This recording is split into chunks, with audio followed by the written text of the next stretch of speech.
Así que aquí están los comandos que se usan para crear trabajos y los pasos. El lote envía un script para su ejecución posterior, ese es su modo por lotes. Lo envía y se aleja cada vez que se inicia y se ejecuta. Se enterará de eso y podrá obtener sus archivos SAL, que es un modo interactivo, por lo que crea una asignación de recursos y normalmente lo usaría para iniciar un cell que se adjuntaría a esa asignación, de modo que cuando comience los pasos del trabajo, usarán esos recursos. Ese ejecutar creará una asignación de trabajo si no se está ejecutando desde dentro de uno y lanzará un paso de trabajo que generalmente es un trabajo y ese adjunto puede conectar los archivos de entrada, salida y error para un trabajo existente o material de trabajo, y voy a dar algunos ejemplos de estos. Así que si desea enviar un trabajo por lotes, aquí encontrará algunos ejemplos.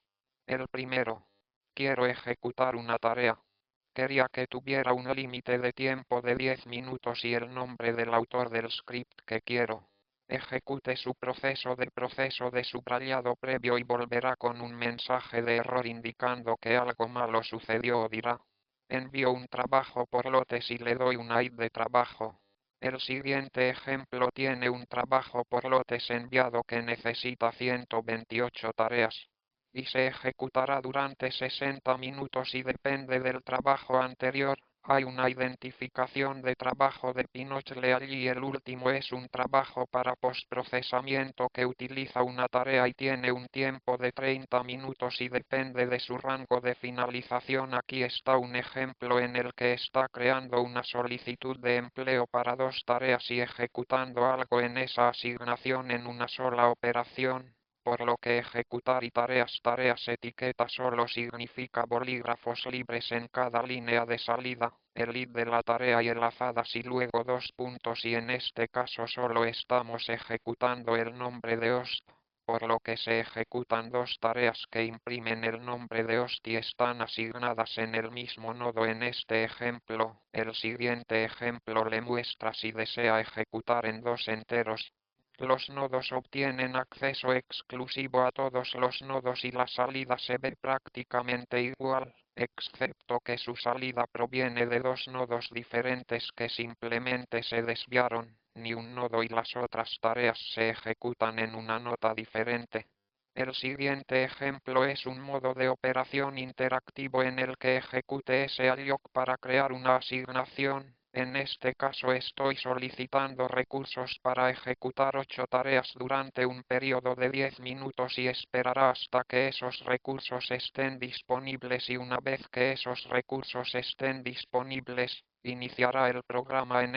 el caso de un cell bus, solo muestro el comando aquí donde estás imprimiendo algunas variables de entorno, donde verás cuáles son algunas de las variables de entorno en los servidores proxy, la cantidad de procesos a los que se les asigna, una lista de nodos que se han asignado y luego, si ejecuta el nombre de host, es posible que se imprima el lugar donde realmente ejecutó la salida S desde donde se ejecuta el cell bus, por lo que normalmente sería un nodo de inicio de sesión, pero si ejecutó el comando srun desde allí, va a iniciar esas tareas en los recursos que se han asignado a su trabajo, que sería su nodo de inicio de sesión, pero sería un nodo de cálculo, en este caso, nodos de cálculo, y luego, cuando salga del cell bus, esa asignación se abandonará. El señor también puede ejecutar diferentes programas en diferentes id de tareas, por lo que en el ejemplo que se muestra a continuación, puede almorzar 5 tareas y la tarea 0 ejecuta un programa usuario /me/master y las tareas del 1 al 4 inician un programa llamado usuarios /esclavo, y en la entrada a esos programas para las tareas del 1 al 4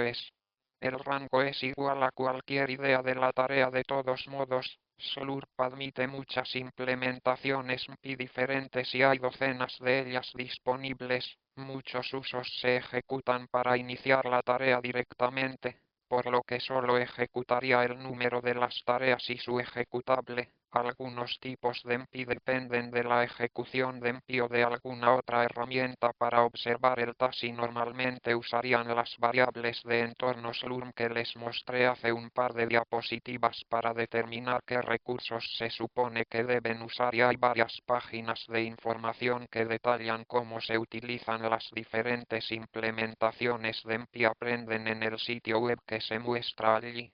Ahora voy a explicar cuál es la operación para iniciar un trabajo, así que solo lo guiaré paso a paso, por lo que en este caso no tenemos una asignación de recursos desde la que simplemente vamos a ejecutar ese, por lo que ese un enviará una solicitud a algún demonio de control. El tipo de equipo de control otorgará la asignación y responderá a ese run con información sobre qué recursos tienen. Ha sido asignado al trabajo, la ejecución del S entonces, como paso separado, creará una asignación de pasos que solicita al demonio de control determinado y el demonio de control responderá con una credencial bloqueada ahora que la credencial es una credencial codificada digitalmente que tiene información sobre qué recursos han sido asignados. Esperan abrirá algunos sockets de comunicación para la entre S y luego reenviará esa credencial con la información de la tarea Slurm en el nodo 0 de su asignación. Ese Slurm enviará la información a cualquier otro nodo de cómputo en el que Slurms cualquier otro nodo de cómputo que esté usando esa asignación y eso se bifurcará y ejecutará el paso Slurm de que,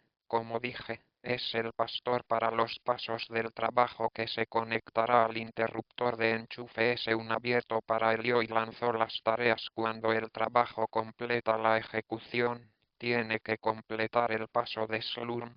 De notifica al programa de ejecución S sobre esos sockets y la ejecución de S notifica al control seguro incluso de la terminación del trabajo y el tipo de demonio de control que habla con el Slurms para asegurarse de que todos los procesos han terminado, por lo que notarás que este tipo de demonio de control ni siquiera habla con los demonios del piso de hasta que llega el momento de finalizar el programa, por lo que como parte de la asignación de recursos y el lanzamiento de tareas, no hay comunicaciones directas entre el demonio de control.